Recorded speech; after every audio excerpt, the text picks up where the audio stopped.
Hola, en este video quiero hablarles de las complicaciones en la cicatrización cuando se hacen cirugías para reducir el tamaño de los senos, lo cual lo conocemos como una mamoplastia de reducción o mamoplastia reductora. Si ustedes están viendo este video, puede ser primero que estén pensando en hacerse esta cirugía o segundo que ya se realizaron esta cirugía y por alguna razón tuvieron alguna complicación en el proceso de cicatrización. Lo que les quiero primero contar es que existen muchas técnicas de cirugía para reducir el tamaño de los senos. Por lo general, la base inicial de estas cirugías deja esta cicatriz que se conoce como una cicatriz en ancla o una cicatriz en T invertida, que es una cicatriz que queda alrededor de la areola con un fragmento vertical y un fragmento horizontal, lo cual le da como una apariencia de ancla o de T invertida. Existen otras técnicas de cirugía que pueden dejar únicamente como una J, otras que pueden dejar solo una colombina, que es solo el fragmento vertical más el de alrededor de la areola, y unas mucho menos frecuentes donde se puede hacer alguna reducción alrededor, únicamente dejando una cicatriz alrededor de la areola. ¿Cuál es la mejor técnica quirúrgica? Depende de cada paciente y depende de la experiencia y preferencias de cada cirujano. Pero por lo general, la cirugía que más frecuentemente se hace es dejando esta cicatriz en ancla o en T. Cuando se revisa la literatura, los libros sobre este tipo de cirugía y los artículos científicos que se publican, se ve que las complicaciones de la cicatriz cuando se hace una reducción mamaria son más frecuentes que en otras cirugías. Y por lo general se habla entre un 10 a 20% de las mujeres que se hacen esta cirugía pueden llegar a tener algún problema en el proceso de cicatrización.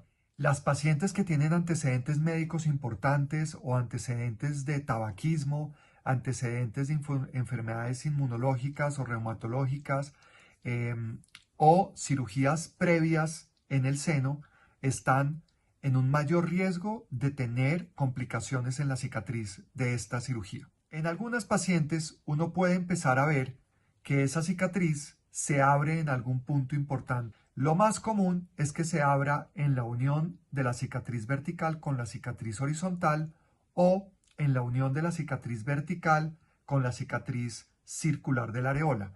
¿Por qué? Porque son puntos de tensión, son puntos donde los tejidos están llegando con mayor tensión y mayor dificultad. Y adicionalmente son puntos donde la vascularización no es tan buena como en el resto de la herida. Entonces lo que uno puede ver es que en algún momento de los controles posoperatorios se empieza a ver que la piel empieza a sufrir, se abre un poco la herida, se ponen rojos los bordes, se empieza a ver un poco los tejidos profundos como la grasa en esta zona y obviamente pues es un motivo de preocupación para los pacientes. La buena noticia es que después de elegir el tratamiento adecuado, estos problemas se solucionan con muy buen resultado. Lo que no es tan buena noticia es que a veces para tener ese resultado final, cuando ya se ha abierto un punto, a veces es necesario demorarse unas varias semanas hasta que ese punto cura completamente o cierra con curaciones. Otro punto a favor es que es muy raro que esa zona o esa herida abierta se infecte, que eso es algo que preocupa generalmente a los pacientes que sufren estas complicaciones. De tal manera que la gran mayoría de pacientes que presentan un retardo en la cicatrización en alguno de los puntos de la cicatriz de la mamoplastia es generalmente empezar curaciones. Hay diferentes métodos de curaciones y más o menos en 2, 3, máximo 4 semanas se ve que esa piel otra vez se unió, dejando como resultado la cicatriz en T que uno pensaba. De tal manera que la gran mayoría de estas condiciones terminan siendo simplemente retardos en el proceso de cicatrización. Hay algunas pacientes donde se presentan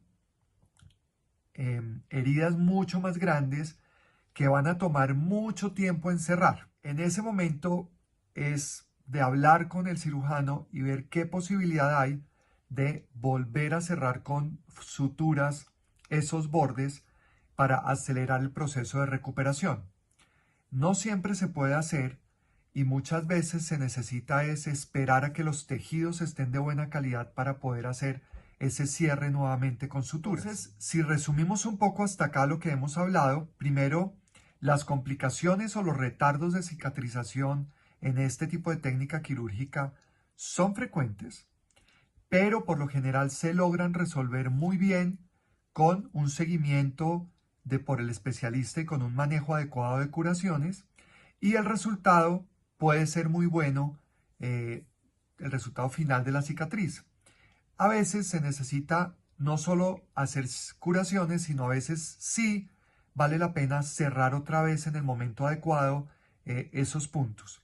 Si la cicatriz no deja un resultado adecuado estético, se pueden hacer retoques sobre la cicatriz para mejorar o esconderla o hacerla un poco menos notoria. El objetivo de este video era, por un lado, tranquilizar a las pacientes que estén en este proceso, porque es algo que se presenta, que los especialistas sabemos cómo tratar y que el resultado final pues es muy bueno, y lo único es pues que sí, retarda, digamos, el resultado final en cuanto a la estética de la cicatriz, pero es algo que afortunadamente sabemos cómo manejar y tenemos las herramientas adecuadas de cómo manejarlo.